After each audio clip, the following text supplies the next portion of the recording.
small accident. Hello, welcome everybody. Welcome friends in the stage with me. So, good afternoon everybody. And welcome to the spot, the Skillset, defining talent in the age of AI. Today, we're bringing together representatives from the industry, entrepreneurship, research, learning and development to explore what skills matter the most and how those skills are evolved together with us in this new era of AI.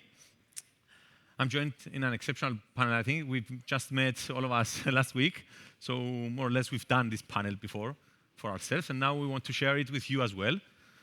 Feel free to add your own questions to the panel, and we'll try to make the time to fit everything, our panelists' comments, expertise, and how they see this talent changing, shifting, but also try to answer some of your questions, which I think you have a lot about it. We are all in this game of AI. We need to change our skill sets. So I'll address my first friend here, Vera.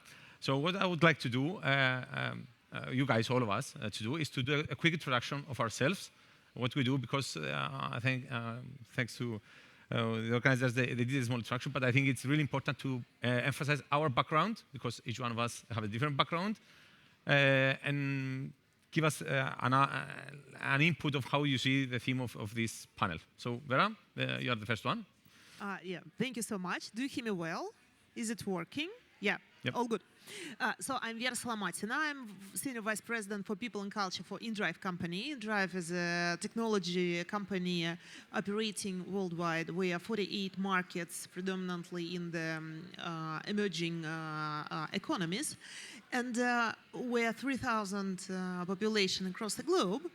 I'm responsible for all the people agenda and the culture agenda, and given the fact that I'm 25 years in industry and 25 years in HR, I'm also responsible for learning, education, and development of the employees. So we are, as people and culture team, leading the project of AI education for the company, and we see, from one hand, the benefits of AI education, and from the other hand, the gaps and what we need to do better to bring AI skills to our employees. So today I will be happy to share the experience. Thank you. Thank you, Vera. Mihaly, please share your background and your experience and thoughts about the topic that we are discussing. Here you go. Hello, everyone. I am Michael. Thank you, Andreas. And I am a serial entrepreneur. I build startups for a lot of years now. In the past, I built At Your Service, a marketplace for local service in Cyprus. Then I was the co-founder of Foodie, an online delivery app that we later exited to Delivery Hero. And then I stayed a couple of years with the group, done CEO for a couple of them. And then I stepped down to relax, travel, get some rest. And this is where I uncovered my next passion about what we're calling the experience economy and activities. I was founding myself at Akamas region specifically, and Protaras, and some coastlines of Limassol, and I thought there must be a better way to communicate all those kind of fascinating things to the outside world. And I used to say that I am a technology guy, but I am not a technology guy at the same time. I like to be working and building with technology, but at the same time I like to be disconnecting completely from it. So after that, I found myself building Exyde. Exyde is what we're calling a native AI company. We're not only an AI company or agentic company, we're a native AI company. We're basically focusing on the travel and experience economy. And maybe I'll say that because it might be adding a bit of context to what we're going to discuss today, but we don't have employees at Exyde. We are the founding team, 3 persons. I have business background. I don't have technical background, and have 2 technical co-founders. And then we are having AI employees. So our team is Arya, Kira, Max, Alex, Ethan, and Lucy. And those are AI employees that we have developed, and we are not looking anytime soon to hire human personnel. So I'm just putting this in context, and we have plenty of time to discuss more. Yeah. Thank you, Mihaly. Ourania, you are next. So. Hi, everyone. Thank you, Andreas, for the introduction. So my name is Ourania Miliou, and I am the Education and Training Manager at Science Center of Excellence. Science Center of Excellence is focusing on doing excellence research in the fields of smart systems, emerging technologies, and human-computer interaction. So we are actually trying to connect the research with the industry and show how research-informed outputs can be applied in real-world contexts. Through my work at CYENS, we are currently leading three major upskilling activities. And the one is Exyde, the European Digital Innovation Hub. The Cyprus Institute is the coordinator, and CYENS coordinates all the training activities. This project is about trying to enhance the digital transformation process of the public and the business sector through training in emerging technologies. And the training that is actually based on the skills that are on demand at the moment. The second major initiative is a pan-European skills academy. It is the Virtual World Academy of Skills. And actually this project is going to start now. And we are going to establish an academy that will bring together all job-related, all professions that are related to virtual worlds. And then the third one is a scheme that it is called Digital Skills for All, and we are trying to upskill employees, both from the public and the business sector, in order to be able to apply their knowledge in, again, emerging tech, mostly in artificial intelligence and these related fields. So I'm happy to share with you today our experiences, and I'm looking forward to it. Thank you, Ranemo. Chrysanthia, last but not least, so share your experience and background. Andrea. Is it working? Yes. Yep. So hello from me as well. My name is Chrysanthia Leontiou. I work at the Cyprus Institute. I'm the head of the graduate school of the Cyprus Institute since 2019. I'm a biologist by background with a PhD in molecular biology. I have spent a few years doing research at the UCL Cancer Institute in London and also in Cyprus at the Cyprus Institute of Neurology and Genetics. And after that, I switched to an administrative position, but I stayed in the academia. What I would be very, very interested to discuss with you today and also exchange views with the audience is how to best bridge the gap that exists today between traditional education through universities, provided through higher education institutes, and training on AI. Is one of the two obsolete? And if yes, which one? Is one of the two enough without the other? And if yes, which one? This is a very, very hot discussion. It's been discussed currently around the world. There are two different trends, and I would really like to look into this today with you. Thank you all. Thank you for the quick introduction. I will go back to Vera and give you the floor again with a small question of mine in the middle. So you've worked with the companies that you've scaled at large, your people. So where do you see the difference today that, that it used to be in the past? Give them the tools, give them the skills. What is the factor here in the era of AI to do the big scaling, the upskilling of the people in a large scale? You know, that's usually once you're applying a new technology, it's a change management process. So you need to not only to bring the educational product to people and tell them, guys, you need to learn, but also you need to pass through all the stages of change management, and you need to influence people that there is a need to gain the skill, that there is some emergency right now to gain the skill because the train is arriving and we need to jump in. So you need to build some ambassadors community, the people who will volunteer, who will raise their hand, who will say, hi, it's important, it's interesting, this is fun, let's do it. So you need to bring top managers into the game, and they need to raise their hands, and they need to speak up. So it's not just to bring the education, you know, just not, please pass my course, the course is amazing, you know. So you need to build this change management around this. At the same time, what we're seeing right now, that the resistance is very high. And so the employees, they are split it into very big parts. One part is already there, and once I'm asking them, guys, do you have a personal AI tool? They're saying, yes, we have. Do you have corporate AI tool? Yes, we have both. Okay, I'm thinking, oh, what about security, you know? Just not to mix two tools, not to send some corporate information into your private tool, please be careful. For other people, they are still AI innocent, I would like to say. And I'm asking, That's a nice term. Yep. are you using somewhere in your private life or corporate life? No, we do not need it. And I'm looking at these people with like, guys, I need just to count this, you know, 3, 2, 1. Once it will be crucial for your career, once it will be crucial for your productivity. So the tools, the instruments of implementing this are usual, change management, you know, but the speed of this change is really big. So that's my first thought about this. Yeah, I hope I answered your question. No, yeah, you definitely answered. I do share the same thing, that the top management needs to be in the room and not just listening, but actually putting their hands on tools as well, because as soon as they see the value that they can produce, that's when they are able to go back to their teams and ask similar things to be done by them.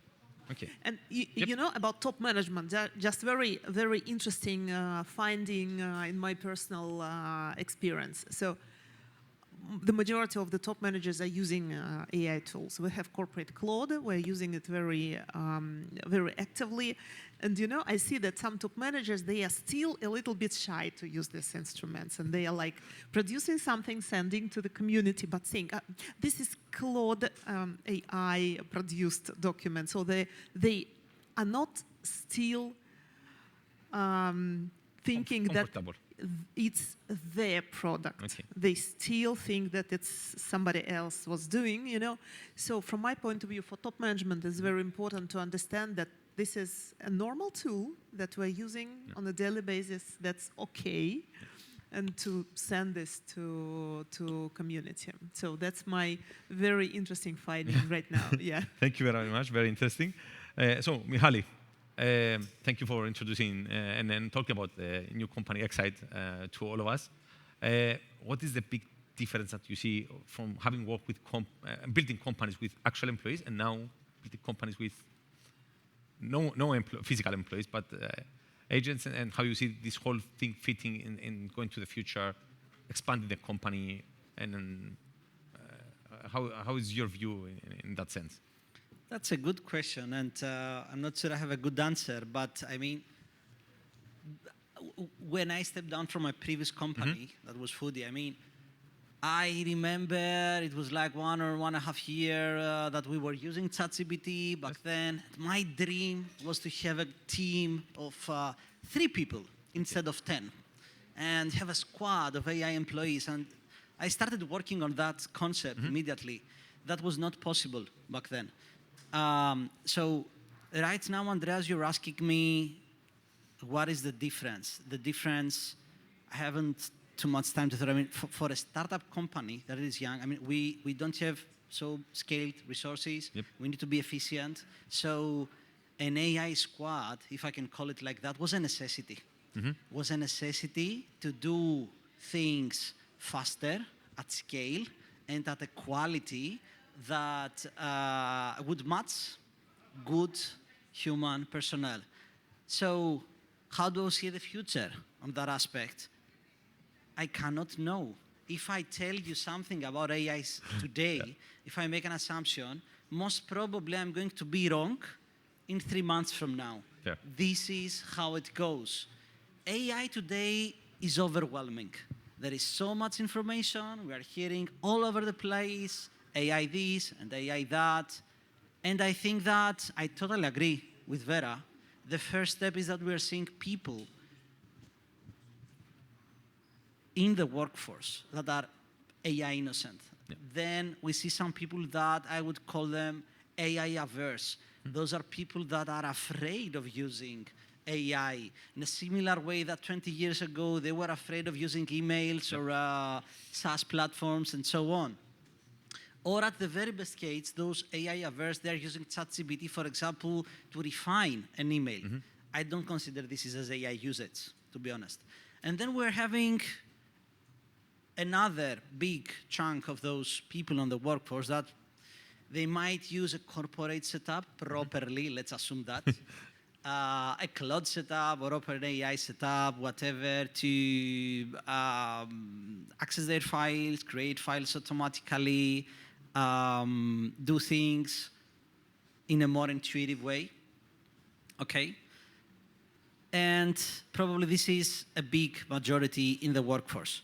And we are having right now a third category, in my opinion, which is what I call AI natives. Like a 3% of total workforce right now. And those people are able to use AI, to reproduce AI, to build systems, to build AI teams, to build companies at scale. So those AI natives, my humble assumption is that this 3% is going to make all the rest of the workforce completely obsolete. So that's a prediction, as you said. This 3% of AI natives is going to make all the rest of the workforce completely obsolete. Okay, this is where I see it going, and I don't have a good answer about what is happening with all the rest of the people. Yeah. Okay, No, I am enjoying right now building with that kind of technologies, and let's see where it goes. No, your point is more than fair, to be honest, and you're right about the prediction, but the way that you see the workforce evolving, it's really good for the rest of us, and you included in that workforce as well, in order to get the glimpse how entrepreneurs or companies are going in forward. So we need to be prepared or upskill ourselves or up our game, move from one category to the other, as you said, between the workforce people. So, Ourania. Yeah. Can I ask a question? Yeah, sure, jump in. HR question, so sorry for this. Yeah. So you have a couple of employees that are fully AI. Have you identified the cost to company of this employee? I suppose that right now it's a little bit less than human employee, but what will be your perspective in case the cost to company of AI employee will increase dramatically comparing to human employee? What will be your next step? So right now, the cost, if I compare with a human employee, is 1 to 20th. Like it's 5% of the total cost, okay? At least the way we work, okay? On our specific business case with Exyde. So it makes absolute sense. And we have a lot of room, again, to absorb possible cost increases in the future. But the way this landscape is evolving right now, I would say that there is competition, even at the cost. It's not one company, it's not one model. There are a lot of models out there. There are models today that are free. So if I can, to put it differently, if I tell now to Kira, which is managing my ops right now as we speak, I want you to improve your token usage, for example, your cost usage, okay? She will do it for us on her own. She's capable of doing that on her own. But when we're speaking about costing, because we are at a panel session, because it has to do about skills that people can learn, and we can discuss more about this. I mean, I would totally recommend to all people here and outside that this is absolutely the best possible timing for people, for humans to learn AI skills. Because right now, the costs are really low. They will increase. This is absolutely expected. So, guys, you need to do it now. Okay? Thank you very much. Yep. Thanks for jumping in, Vera. It was a really nice question. I would like to go to Vera, and then we can come back if you like. So, Ourania, you talk about those those projects that you are having at CYENS. Why don't you give us an insight from your side? Do you see this shift happening between the people at the university, their core skills that they're learning? We've learned during our tenure in universities, and what happens when they go out to the market, to the workforce market? Yeah, for you, I mean. I thought it was about the skills gap. Yeah, you mean about the skills gap? The skills, yeah, the traditional training that, I mean, also Chrysanthia touched upon. Of course, you can. Yeah. What I want to say now here is that there was always, I'm an educational technologist. So I'm working a lot with technology, about the use of technology for educating people. And there was always this discrepancy between the curriculum, the formal curriculum that is being taught, with the skills with the skills that are in demand in the market. So this has always been the case, and now with AI, will be this discrepancy will be even much more. I mean, the curriculums probably will never be updated enough in order to reach this gap. So in this sense, it's a very important role. The education and training providers are playing a very important role. They need to be agile. They need to be collaborative. They need to be connected to the industry, right? We need to spot the skills. Okay. We need to be in this position. And in order to do that, but there are all the other options as well. I mean, there are these micro-credential courses, there are these lifelong learning courses that can bridge this gap. Probably the future from my view, the future workforce will be in need of continuously upskilling throughout their careers. So they need to develop this readiness for learning, this adaptability, the skills that will allow them to pursue further knowledge. Because everything moves so fast. I mean, into 2023, we didn't even know what agentic AI was. And we are now, 3 years later, in 2026, boom, there is this conversation about agentic AI. And everybody comes at CYENS and says, oh, yeah, this is the cool stuff. Can we please see how this works? So this is a totally new knowledge that wasn't there before. Now it's there. Michael put it. I like the way that he speaks, because he's actually working with AI agents. So he probably knows how fast these things move. So yeah, we need to be ready, and we need to we need to inspire the younger generations as well, because this will fall under them as well. Thank you, Ourania. So Chrysanthia, back to you. Yes. So we share a similar traditional researcher background, and then we made the switch in our career. I was working in a different field. So what do you think about this in connection with the work that has been done in the Cyprus Institute and the graduate school? I mean, is it something that you see from your experience that it's more helpful to researchers to go out and seek their new career, change their skills in the era of AI? Because I know Cyprus Institute, you do have a lot of research programs that they are into the high-performance computing, the AI. So yes, exactly. Thank you for this very important question, Andrea. The truth is that when we put on a balance traditional education and AI literacy, both, I must admit that today they are equally important. We cannot skip and we cannot ignore the importance of traditional education, of higher education. Traditional education is the one that creates the scientific rigor, it sets a strong foundation, and it promotes critical thinking. Without it, at some point, people will find themselves lost. Maybe 10 years down the line, maybe more, but they will find themselves lost.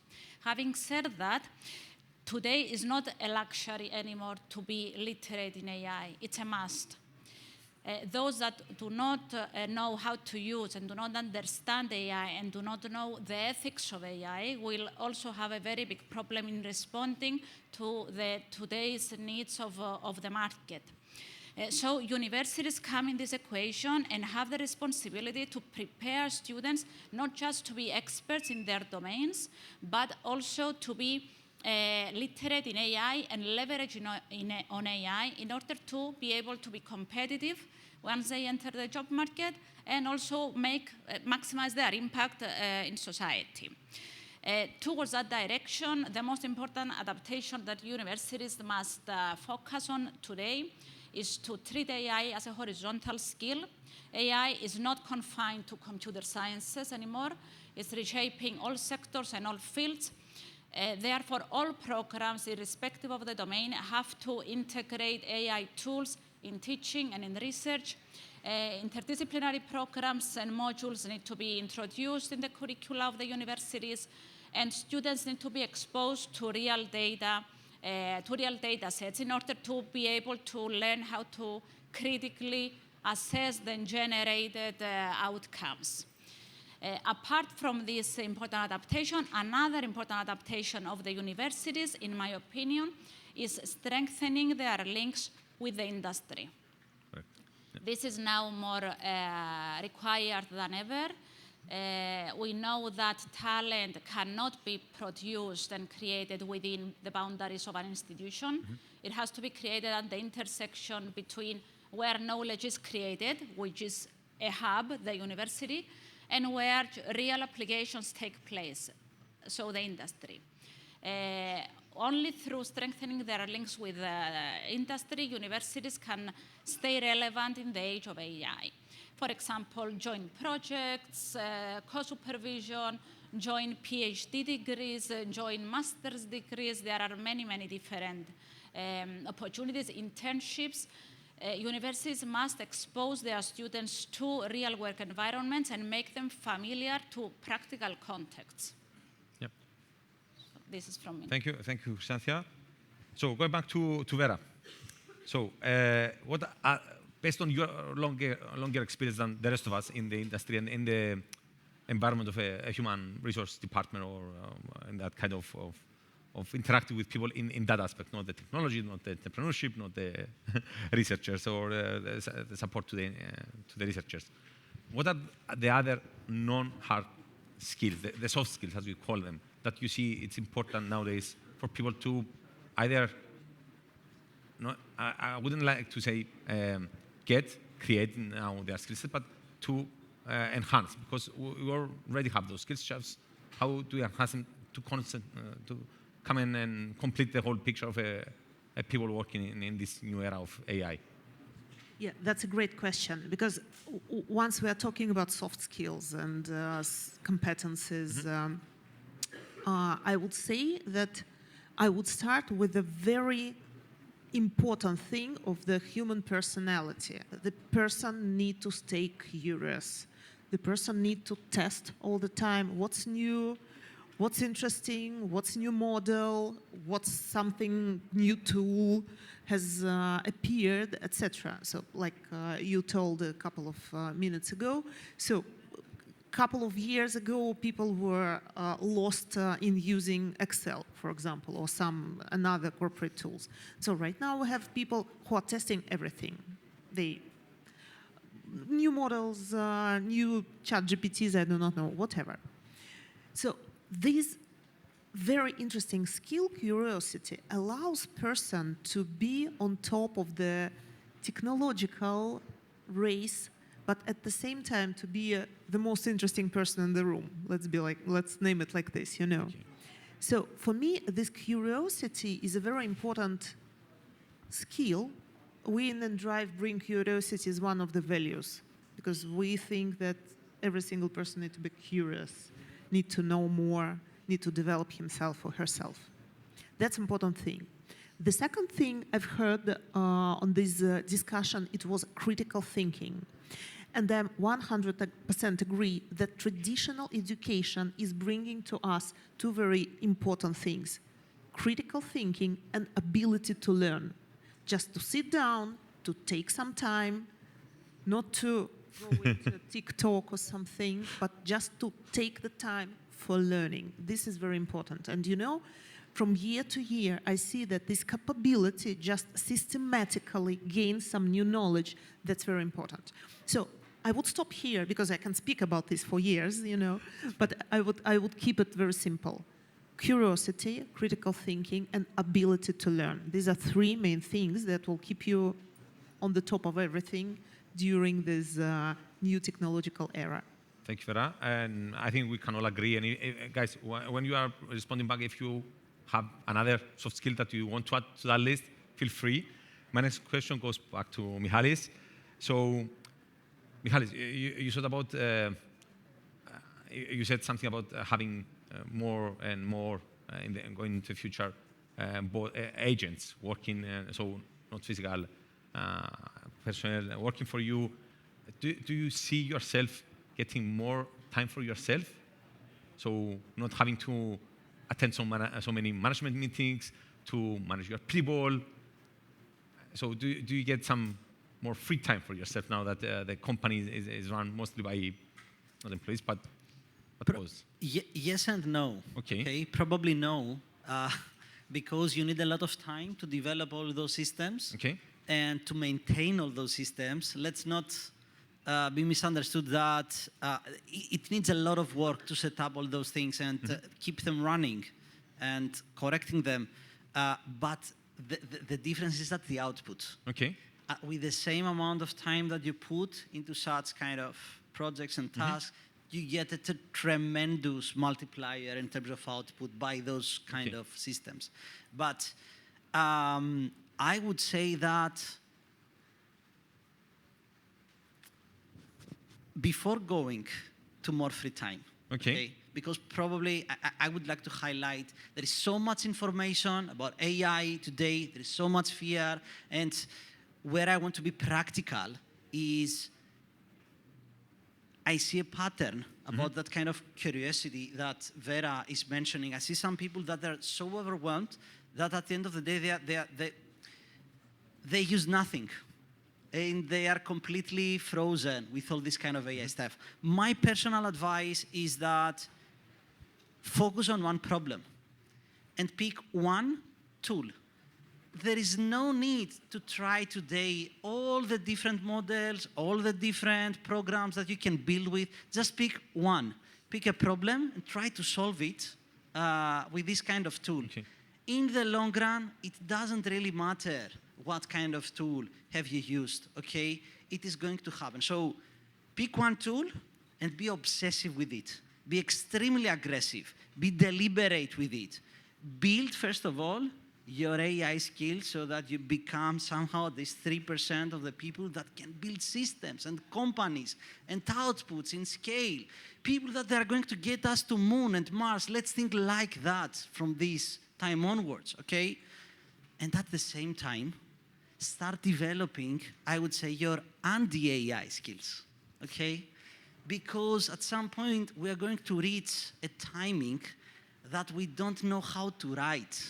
We don't know how to think. We don't know how to strategize. We don't know how to communicate with other real people. Okay. So I would say that whether you have free time or not, you need to create free time for other human beings, for other people, for other activities. Get that old vineyard from your grandfather, start growing it, start harvesting. Those are things that AI won't be able to do. Not to replace, but to be competitive anytime soon with real humans. To give an example like that, I mean, and Chrysanthia might have, as a biologist, a very interesting perspective as well, but we humans, as Homo sapiens, we grew up as hunters and gatherers. We were running to get our food. And then all of a sudden, we stopped doing that. Like 200 or 300 years ago, I mean, it was very, very close.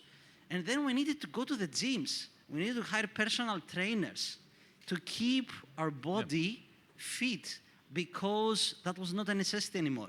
So the same way, I think that we will need to train our mind as well. That's a fair point. And probably that's where also the free time that I was mentioning before goes. I mean, one of the big promises that we are getting from the AI is that it's going to automate the repetitive tasks that we do or save us time. So yeah, maybe in the future, as a prediction I was asking before, I'll make one. Honestly, I can't know. No, I'm yeah. frankly honest. I don't know. Yep. But I know that we don't have free time today, but we go to the gym. Yes. So I totally expect we're not going to have free time in a few years. Maybe we spend a lot of time with AI, okay? But we will need to train our minds. That is for the 3% of AI natives. Yes. If you ask me, for all the rest of the people that are not there yet, I totally have no clue about it. No clue. Yep. Thank you, Hali. Thank you very much. So, Ourania, do you want to talk us a little bit about those programs that you mentioned? Do you have some examples that really you've seen from CYENS and those projects that had real actual impact on how to transform the skills of the people to the workforce? What I really want to share with you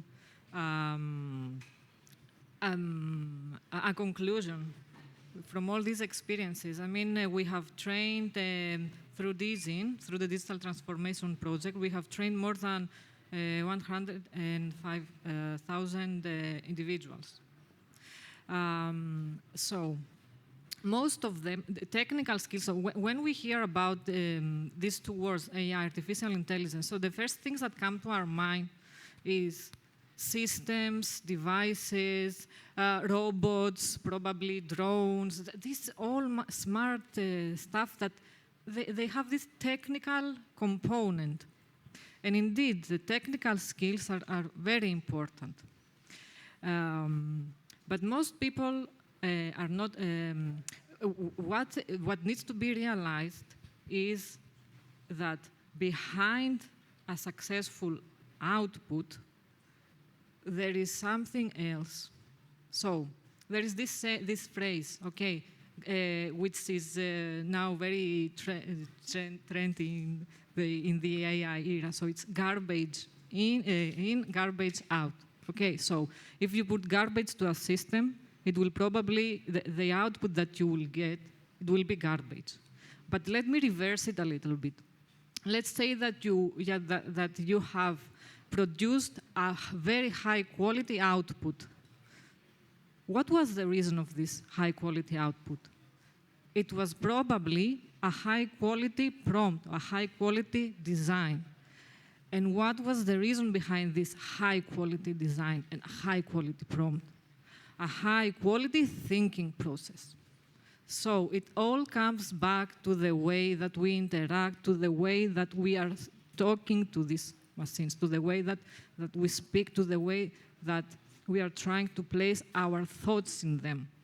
So in our trainings, one of the most important things that is being highlighted is that this problem-solving component, that these thinking skills that are being placed in when interacting with the tools.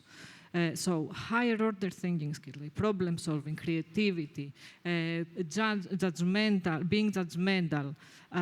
recognizing the quality of the output are very important, alongside, of course, the technical skills, which we definitely see them growing, and that we need to also develop them as well. Thank you, Remo. Chrysanthia, last question for you before we move on to the questions from our audience. So, when we are talking about scientific research expertise, how do you see that transfer to the actual world, besides of forcing you to give up a career path that me and you, we shared in the past as researchers? Where do you see the initiatives as the Cyprus Institute has to promote and push people, not push, maybe push is a hard word, to move them to go up beyond their research career and move on to the industry and be adaptable and move their skills that they have? So researchers, Andrea, are a category like all the other categories of professions. It should be addressed and handled like that. So like the rest of the professions, similarly researchers need to be very well equipped in different domains in order to be able later to seek important positions in academia or industry in Cyprus or abroad, anywhere they like, a sector and location. So these domains is, of course, as I said before, the domain depth. These elements need to be domain depth. They need to be very good in what they have learned at the university. This is not negotiable. They need to be AI fluent. As we said, the pace that the technology is advancing and changing today is so high that skills are becoming outdated very, very quickly. This means that the people cannot anymore stay with the education they have received a few years ago. They need to be dedicated to lifelong learning. Essentially, education now cannot be seen anymore as a phase in a person's life, but rather as a continuous process. This way, the professionals will be able to adapt better and respond better to the demands of their job today. And universities have a very big responsibility in this process. They don't just need to support their learners at the entry phase, but they need to support them throughout the entire professional journey of their students. An example of this is something that we started at the Cyprus Institute a couple of years ago, the recently established Vocational Education and Training Center, through which we are offering professional training, targeted short courses, short training programs based on AI, all digital skills and also green skills for professionals of the public and the private sector. We see that there is a lot of demand. People really appreciate this, but you know, Andrea, universities and higher education institutes are not the only responsible for making this change. Society also needs to promote lifelong learning and continuous development. There are many things that we can do as a society in order to reward and value continuous education, lifelong learning. For example, a career progression, a promotion, either in the public sector or in the private sector, must be directly linked to skills development. And there must be clear correlation between the two. Employers, they need to be strongly motivated and encouraged to invest in training their staff, not consider it a waste of time. These are a matter of changing the culture we are thinking. Education and lifelong learning is a mindset. It's not a system, an alternative approach, an option. So yes, for me, researchers and all professions need to have, as I said, domain specificity, AI fluency, critical thinking. As I said before, it is extremely important to be able to responsibly apply the knowledge they learn. And of course, interdisciplinarity. One discipline only cannot solve the complex challenges we face nowadays. Maybe these are in healthcare, in energy systems, in computer science, in climate change. Challenges are so complex. Disciplines need to be collaborating, and channels need to go back and forth between knowledge, ideas, and different perspectives. So this is another very important element for today's professions, researchers and others. Thank you, Chrysanthia. Thank you very much. We have some interesting questions, so I'll pick a couple of those. Feel free to jump in to answer any of those that you like, guys. A question here is, how do we keep the human magic and cement in the process? Anyone wants to pick up? Mihaly, shall I put towards you? How do we keep the human magic in the loop with AI? Well, I think I mentioned again that there are some things that doesn't make any sense AI to be taking over. Get that land, finish that vineyard that you have imagined, go to the beach, spend some good time with your friends. These are things that makes you enjoy life. You communicate with people, they add value. Doesn't mean that they need to be related with our jobs and things like that.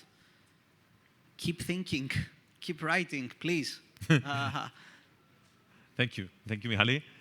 The next one, anybody wants to pick one of those, or shall I pick as I did with Mihaly and push to you? The first one, yep.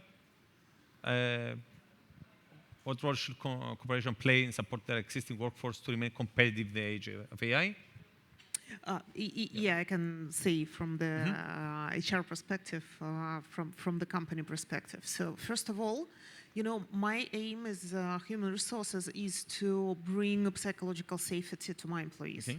That they need to understand that AI is not a competitor, but AI is a helper, is a thing that giving them the freedom to have their own grapevine yard or something, the freedom to develop themselves, to gain more effectiveness, to spend more time with the kids, etc. So AI is not a competitor, AI is a helper. At the same time, as HR, I need to assure my employees that they have the access. I would say what's important here, the equal access to AI tools. So I'm not giving more AI tools to some of them and less AI tools to another one. So I'm giving equal access for everybody to gain knowledge, to gain productivity, etc. The second question is how they're using it. So do they use this opportunity that companies is granting or no?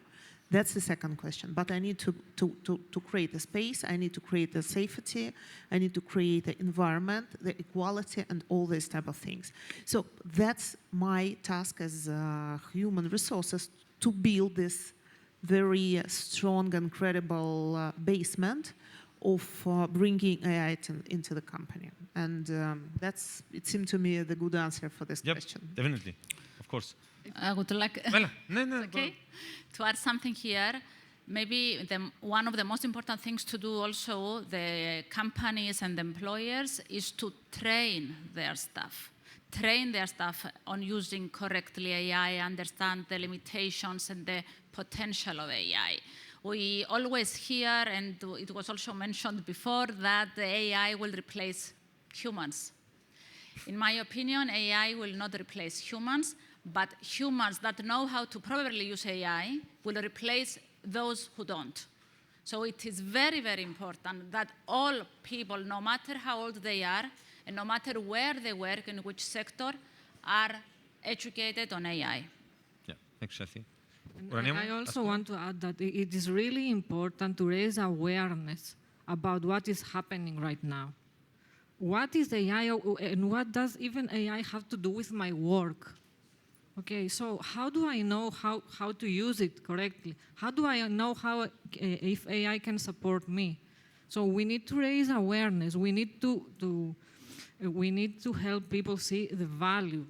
And the value for me may be different from your value. Yep. But they need to see what is the value when using those tools. Most people do not know. They just have this perception. But what does even perception mean? Okay, so we need to raise awareness. We need to bring people closer to the technology, hands-on learning, experiential learning. They need to experience, because if you don't experience, then it will be very difficult. The uptake will be very difficult. Yeah, the pace, as Mihaly mentioned before, is important. Do it now, where the tokens are pretty much free or cheap now. So, if we don't have any other questions or any other last comment from you guys, thank you very much for participating, sharing your thoughts, your experiences with me and our audience. And looking forward for the rest of the Thank you very much. Thank you very much. Thank you. Thank you.